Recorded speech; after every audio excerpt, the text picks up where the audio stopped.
Okay, so my previous video, I was talking about my experiments for scaling up, and I ended up with a really big piece of paper. It was 36 by 48, and I turned it into this little book of references of, gestures, marks, splatters, just expressive drawing as I am working on scaling up. So some of you reached out and said, how'd you do that? How'd you make this book? So I'm going to show you the basics of how to make a little one-page book. I'm going to do it on small scale, and then I'll show it to you on my recent painting that I did larger scale. So this piece of paper is 9 by 12. I found it in my collage paper stash. It's just got some basic green paint on it, but I just want to walk you through the steps. So I take this piece of paper, fold it in half, get a nice crease on there. It just makes it easier down the road. Then I unfold it, take the one edge, fold it to the center, nice crease. Take the other side, fold it to the center.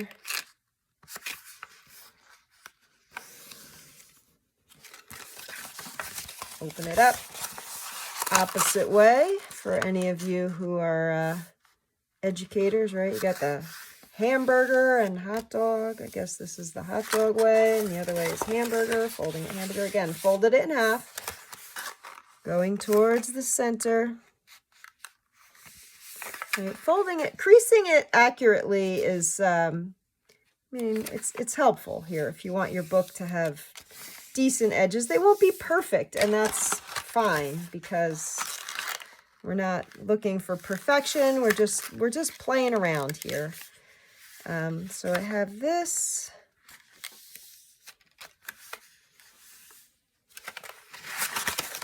And now I have 16 boxes. And the trick comes when you cut this. And the idea is you're going to cut 1, 2, 3. You're going to stop at the third mark. Let me just grab a pencil.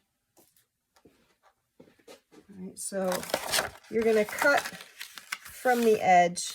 And you know what? I think I'll cut this way because I want it to open landscape. So I'm going to cut from here. I'm going to stop at this mark. Then I'm going to go in the opposite direction. And I'm going to count 1, 2, 3. I'm going to stop at this mark. And then again, I'm going to go from the opposite direction. Right, so I went this way to the third, this way to the third, this way to the third. And I'm just going to use a ruler and cut that. Let me just pull this paper back.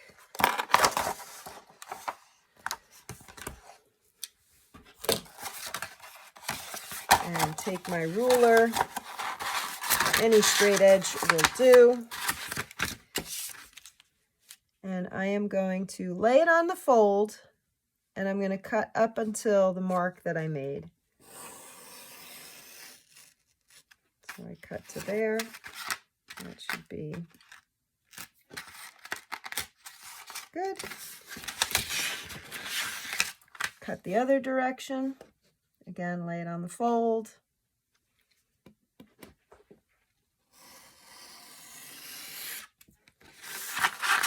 Not all the way through. I only cut to the third one. And then here, lay it on the fold.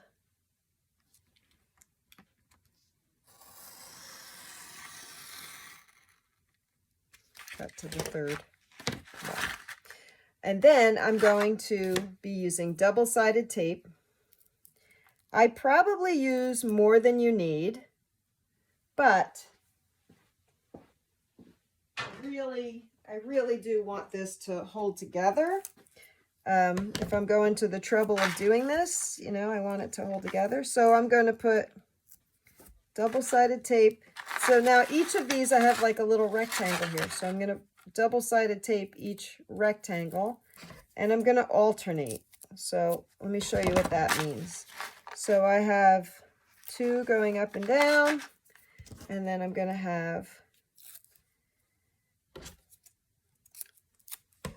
2 going across. And you'll see why I do this once we start putting this book together. So just alternate, go on each section. You're going to do down, across, down, across, down, across. I'm going to pause the video and I'll show you this when I'm done, because there's no point in you watching me do this. Okay, so I have applied all of the tape, and you'll notice down, across, down, across the entire way. You just alternate. Very simple. And and this is how you put this together. So first thing you do is you fold under your first little flap, and then you take off the next 2. And if your double-sided tape doesn't have whatever this release tape is, then you don't have to worry about that part. Then I just fold it over. Okay? Fold it under. Take these off. And now you'll notice I have tape around this edge, tape around this edge. So the fact that I alternated, now that page is stuck together the entire way. Fold it under. Again.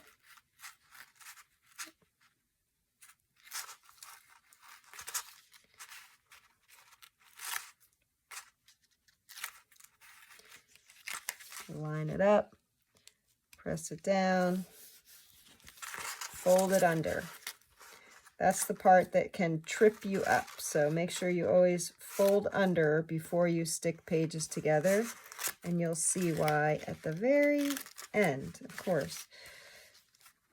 Flip it. Yeah, obviously when you get to the end, you flip it in the opposite direction. Fold it under.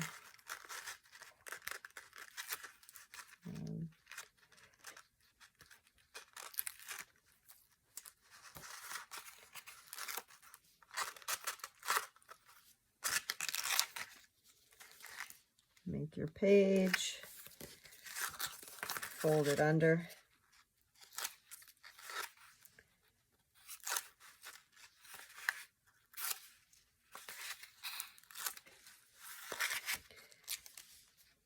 Line your page up, press, fold it under. 1, 2.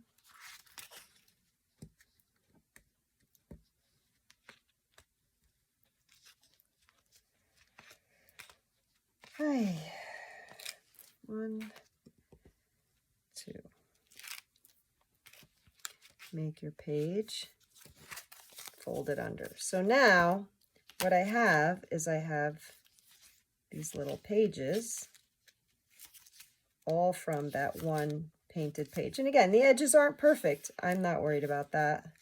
Really not. It's just this cute little, it's 2 1/4 by 3 inches, which is, 9 by 12 divided. So now to make the cover, that's why you fold it under in the beginning and you ended up with this page at the end. So I have 2 going down, and all I did, I cut cardboard and I cut it so that it is a 1/4 inch bigger than the paper than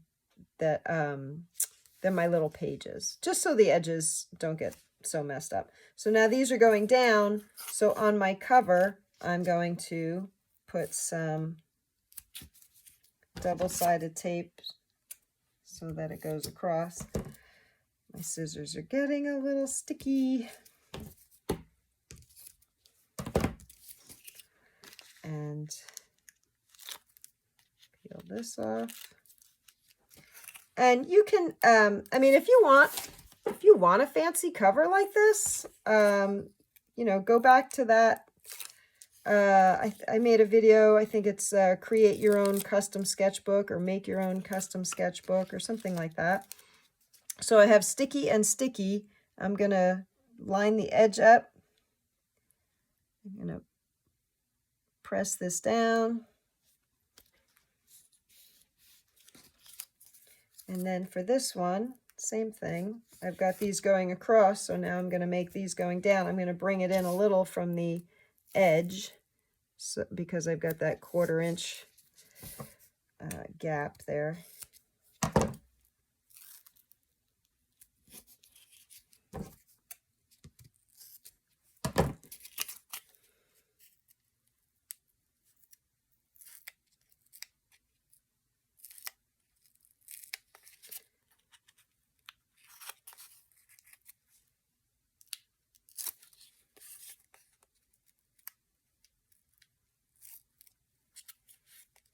Oh my goodness, giving me a hard time today. So I've got going down and I've got going across. And I left this little gap on this side, so I'm going to put this, line up my cardboard, press that together. And now I have a book with little I could collage on here, I could draw, I could make this a tiny journal, I could use this for my shopping list. It doesn't matter, throw it in my pocketbook, whatever.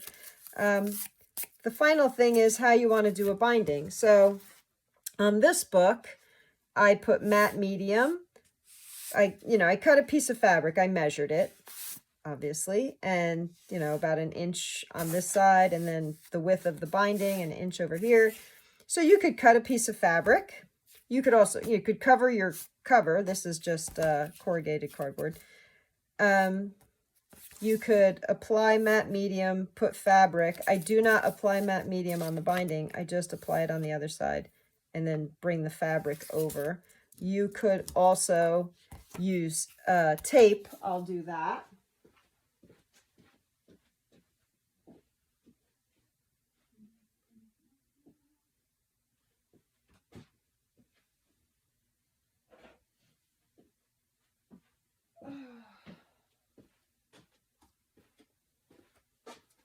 I'm not sure where my tape is at the moment, but this is a reasonably wide tape, probably 2 inch.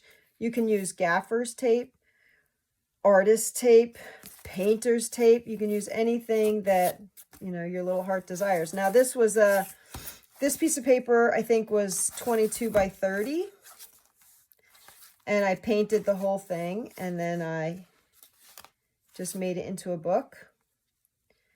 And I have been slowly just looking at the composition and working on each compositional page, right? So here I added some things, added some drips, some marks, etc. And, it's just something to play with.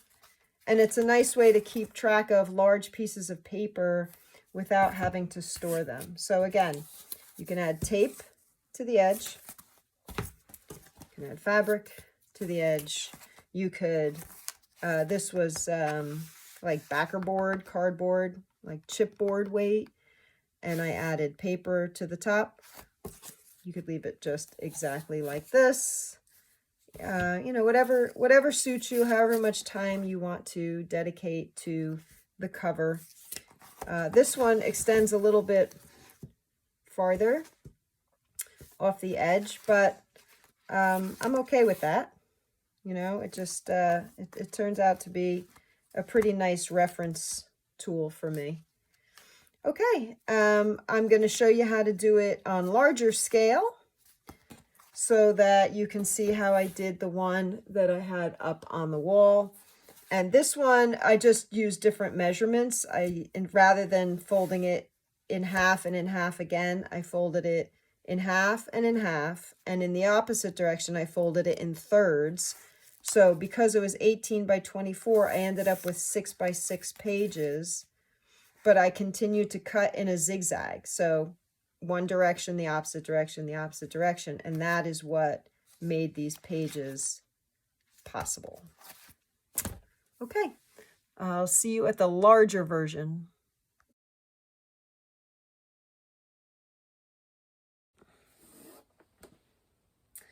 Okay, so now that I've shown you the smaller version of making that book, I am going to show you my larger piece. Now this piece of paper is 36 by 48. It's actually, I didn't have really big paper, so I just took 18 by 24 pieces of paper and I ran some artist's tape along the back. The last one I ran blue painter's tape, but every now and again the painter's tape would pop out and that annoyed me, so I decided to just use some white tape on the back. You can use masking tape. I wouldn't recommend Scotch tape because as soon as the paper gets a little moisture to it, the Scotch tape is going to release. So anyway, this is 4 pieces of paper, and I'm going to do the same process as I did for the small one. I'm going to, well, I guess first I'll fold it in half. Even though it's easy to see what a halfway mark is because these pages are taped together. So I'll fold it in half. I will fold this towards the middle.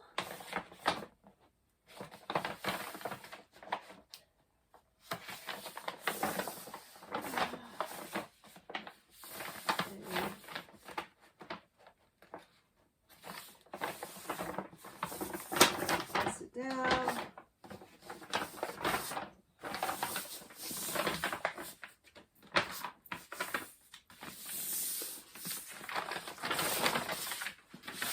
Other side, fold towards the middle.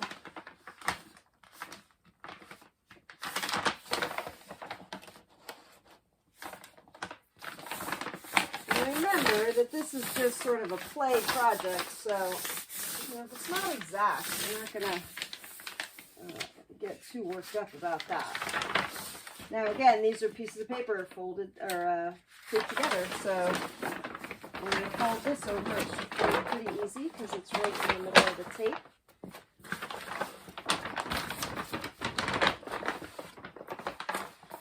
Of course, as soon as you say that, it gives you a hard time.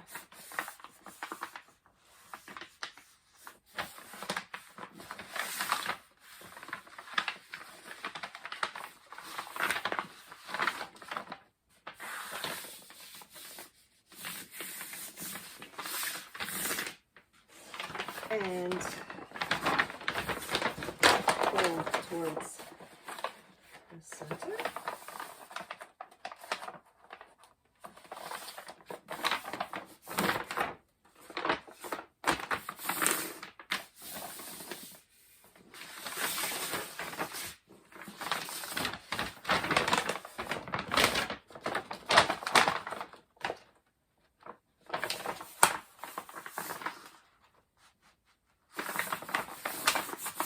And while I'm doing this, I'm also like deciding, do I want it to be a book that opens really big, 24 wide, and is landscape, or do I want it to open 18 wide and is portrait orientation, right? So I have already decided that I want portrait orientation. So I'm going to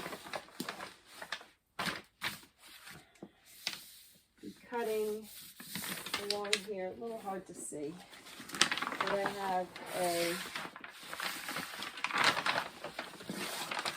cutting mat and I have a knife. Now you can 100% do this using using scissors, and that's fine too. I just like to kind of lay my ruler. Where is that seam? Wow, it's super hard to see on this paper. So here's my ruler. I'm just going to lay it down here.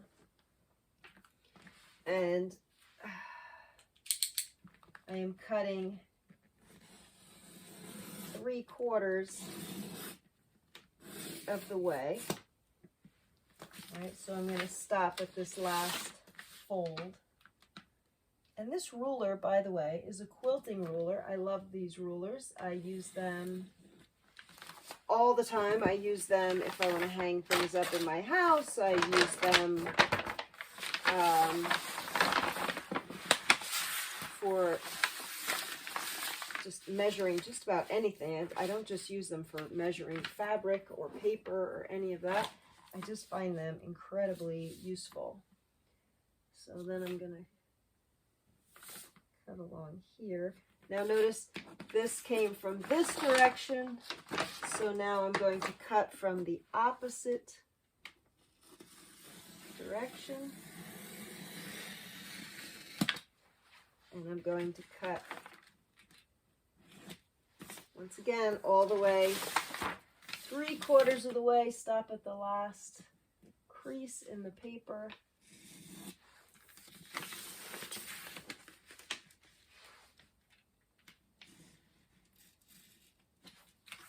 Go.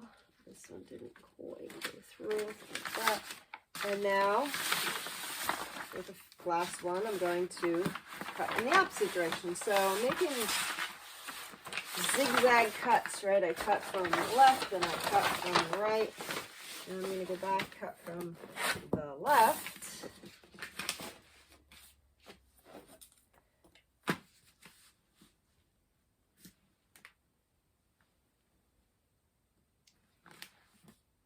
And again, you can use scissors. It's probably a lot easier than what I'm doing when you start working this big, but I'm in it now, so just going to keep going. And I cut up to the 3rd crease. And now, just like the other one, I fold under, I fold back, I fold under, fold back, and fold under. Now, of course, in the other video, I showed you how to apply the double-sided tape, but essentially, same process, different scale, and it really doesn't matter, you know, what size paper you use. If you don't work big, like if you want to just use an 18 by 20, use an 18 by 20. If you want to use a 9 by 12, like I showed earlier in the video, do a 9 by 12. It's just entirely up to you. But then here's my book, and so I have these compositional pages here. Pretty bold gestures, which is what I was going for, you know. And because I went in this orientation, all my drips of ink are going across the page rather than going down as they were when I made them up on the wall. Right, so now I have all these pages. Ooh, I like that page. That one's pretty neat. Probably because I do love pattern. Covers all my primary colors, has some bold marks, as well as some drips, right? And that would be the end. And then the cover, you would cut it a little bit larger than what your paper is. I mean, you can use corrugated cardboard if that's what you have. If anybody has had anything shipped to their house, we all seem to have lots of cardboard boxes. But you could just you could cover corrugated cardboard and make that your cover. It doesn't have to be anything fancy. And then if you wanted to paint the outside or label the outside, then you have the option to do that as well. All right, so I hope you'll try this because it's pretty fun to, I think it's a great way to study composition. Because this, when it was on a grand scale, is very different than making it a little bit smaller. You see the things that run off the page, right? The circle within the circle, stripes of one style versus stripes in the opposite direction that are thinner, repetition but with variation. skinny line, thick line, right? You just start to notice what are all the elements that you have. So anyway, that's my video for making your own book. I hope this was helpful to you. Thanks so much. Have a creative day.